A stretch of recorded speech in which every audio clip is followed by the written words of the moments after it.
पिछले कुछ दिनों में हमारे स्कूल के कई स्टूडेंट्स ने आकर के पूछा कि सर 12 का रजिस्ट्रेशन हो रहा है कि नहीं हो रहा है, 11 का रजिस्ट्रेशन हो रहा है कि नहीं हो रहा है। ये 12 का रजिस्ट्रेशन जो बार बार सवाल हमारे पास आया, और ऐसे बच्चे का सवाल आया कि जिसने ऑलरेडी रजिस्ट्रेशन करा लिया था, जिसका डमी रजिस्ट्रेशन कार्ड आ चुका था। ऐसे बच्चों ने भी आकर सवाल किया कि रजिस्ट्रेशन कब हो रहा है, मेरा छूट गया है, कैसे भराएगा।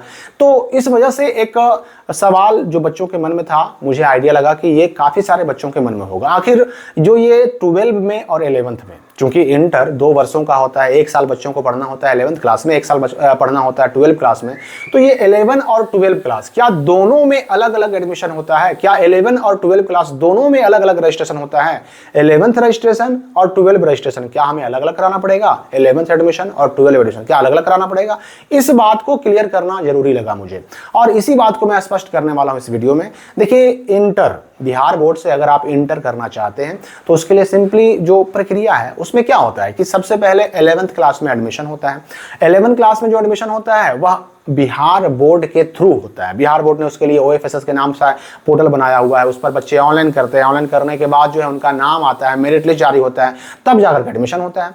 एडमिशन होने के बाद जब बच्चा 11th में ही रहता है, अभी वो 11th में ही स्टडी कर रहा है, और 11th में रहते हुए ही उन सारे बच्चों का 11th क्लास वालों का रजिस्ट्रेशन हो जाता है। अब रजिस्ट्रेशन होने के बाद जब 11th क्लास का जब पूरा समझिए कि एकेडमिक ईयर खत्म हो गया और 11th क्लास की जो फाइनल परीक्षा हो जाती है, फाइनल एग्जाम हो जाता है, तब बच्चों का जो 12 में एडमिशन है वो ऑटोमेटिक होता है। यहां पर मैं स्पष्ट कर दूं कि 11th में एडमिशन जो हुआ ना, वो आपके इंटर 2 साल के लिए पूरा हो गया। मतलब 11th का एडमिशन पूरे 2 साल के लिए हो गया। अब होता क्या है कि भले ही 11th में एडमिशन हुआ, लेकिन 11th का फाइनल एग्जाम देने के बाद ऑटोमेटिक 11th वाले बच्चे 12 में प्रमोट कर दिए जाते हैं, 12 में उनका नाम लिख दिया जाता है। लेकिन होता क्या है, बहुत सारे स्कूल वाले क्या करते हैं कि 11 के बच्चों का 12 में एडमिशन के नाम पर अलग से एडमिशन की प्रक्रिया चलाते हैं, प्रोसेस चलाते हैं, और उसके लिए बच्चों से अलग से पैसे भी लिए जाते हैं।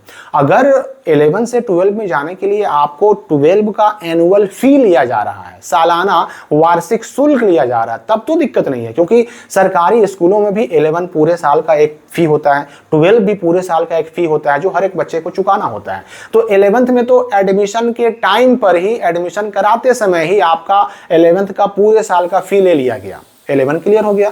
12 में जाते वक्त अगर आपसे एडमिशन के नाम पर 12 वाला ही फी लिया जा रहा है, 12 के पूरे साल का जो वार्षिक शुल्क है अगर वो लिया जा रहा है, तब तो दिक्कत नहीं है। लेकिन बहुत सारे स्कूलों से शिकायत यह भी मिलती है कि 12 में जाने के बाद 12 का सालाना वार्षिक शुल्क तो स्कूल वाले अलग से लेते ही लेते हैं, 12 एडमिशन के नाम पर एक प्रोसेस चलाते हैं, फॉर्म भरवाते हैं और उसके लिए अलग से पैसे लेते हैं, 500, 1000, 1200, 1500 जो भी ले अलग से लेते हैं। जबकि बिहार बोर्ड की ऐसी कोई व्यवस्था नहीं है, ऐसा कोई रूल, कोई नियम नहीं है। तो 11 वाले ऑटोमेटिक 12 में जाते हैं। अब यहां पर स्पष्ट हो गया एक चीज कि एडमिशन केवल 11th में होता है। 11th वाले 11 का फाइनल एग्जाम देकर के 12 में चले जाते हैं, लेकिन अलग अलग स्कूलों में अलग अलग तरीका अपनाया जाता है। तो आप जिस स्कूल में है वहां पर 11 से 12 में जाने के लिए कौन सी प्रक्रिया अपनाई जाती है, क्या प्रोसेस वहां पर रखा जाता है, उसके हिसाब से आपको वो फॉलो करना पड़ सकता है। तो एडमिशन एक ही बार होता है, ठीक है। अब एडमिशन के नाम पर आपसे अवैध वसूली हो और अलग चीज है, वो एक अलग बात हो गई। और रजिस्ट्रेशन की बात करें हम अगर, तो रजिस्ट्रेशन 11th में, मैंने कहा कि एडमिशन जिस साल हुआ आपका 11th में, उसी साल 11th में रजिस्ट्रेशन भी हो जाता है। अभी देखिए 2025 में जिन बच्चों ने 11th में एडमिशन कराया उनका रजिस्ट्रेशन डेट आ चुका है, 10 सितंबर से लेकर के 24 सितंबर तक डेट रखा गया है।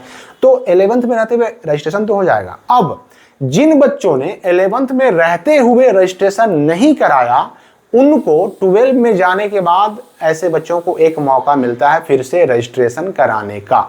सिर्फ उनको, जिन्होंने 11 में रहते हुए ही रजिस्ट्रेशन करा लिया, उनको दोबारा 12 में रजिस्ट्रेशन नहीं कराना होता है। एक बार रजिस्ट्रेशन सिर्फ एक बार होता है। 11th में अगर आपने करा लिया तो 12 में कराने की कोई जरूरत नहीं, दोबारा आप करा भी नहीं सकते हैं। आप चाहेंगे तो भी दोबारा नहीं करा सकते हैं। तो रजिस्ट्रेशन सिर्फ एक बार होता है। अगर आपने 11th में रहते हुए करा लिया तो फिर 12 में रजिस्ट्रेशन नहीं होगा, किसी हाल में नहीं होगा, आप चाहेंगे तो भी नहीं होगा, और नियम भी नहीं है होने का। ये बिहार बोर्ड का रूल है। हाँ, जिनका 11 में रहते हुए रजिस्ट्रेशन छूट जाता है ना, उनको 12 में जाने के बाद फिर से रजिस्ट्रेशन कराने का एक मौका मिलता है, अवसर मिलता है। तब वो बच्चे जिनका छूट गया, केवल वो बच्चे 12 में रजिस्ट्रेशन कराएंगे। तो 11 और 12 दोनों की अगर हम बात करें तो एडमिशन भी एक ही बार होता है, रजिस्ट्रेशन भी एक ही बार होता है। बस फर्क इतना है कि 12 एडमिशन के नाम पर आपके स्कूल वाले कुछ पैसे आपसे मांग सकते हैं, एडमिशन शुल्क के रूप में कुछ पैसे मांग सकते हैं, बस इतनी सी बात है। वरना कोई भी स्कूल 11th वालों को 12 में जाने से नहीं रोक सकता। क्योंकि अब यहां पर आप सोचिएगा कि 11 का जो फाइनल एग्जाम होता है उसमें अगर कोई बच्चा फेल कर जाए तो देखिए 11 का जो फाइनल एग्जाम होता है ना वो नॉर्मली मार्च में होता है हर साल। तो मार्च में जो फाइनल एग्जाम हुआ उस फाइनल एग्जाम में 11th वाले में फेल करने का किसी को नियम होता ही नहीं है।